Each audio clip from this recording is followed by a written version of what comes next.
ஆன்மீகம் சேனல் நேயர்களுக்கு எனது அன்பின் காலை வணக்கம். இன்றைய பதிவில் அடியேன் மலை ஏறப் போகின்றேன். வெற்றிவேல் முருகனுக்கு அரோகரா, வீரவேல் முருகனுக்கு அரோகரா, ஞானவேல் முருகனுக்கு அரோகரா, கந்தனுக்கு அரோகரா, கடம்பனுக்கு அரோகரா, பழனி ஆண்டவருக்கு அரோகரா, இடும்பனுக்கு அரோகரா. இன்று கந்த சஷ்டியினுடைய 3ஆம் நாள். இன்று பழனிக்கு நான் வந்துள்ளதை பழனி ஆண்டவரினுடைய பெரும் வாக்கியமாக நான் கருதுகிறேன்.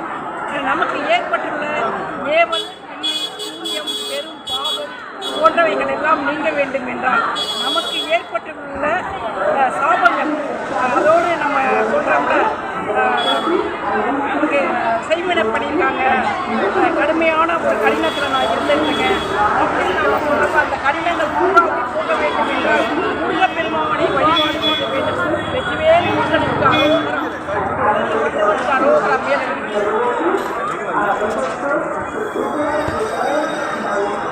பழனி மலைக்கு கீழே அடிவாரத்தில் நான் நின்றுட்டுருக்கேன். இப்போ மேலே வந்து படி ஏற போகிறேன்.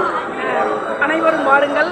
கந்த சஷ்டி விழாவின் பொழுது முருகப்பெருமான் ஆலயத்துக்கு செல்வது மிகவும் சிறப்பான ஒரு விஷயமாகும்.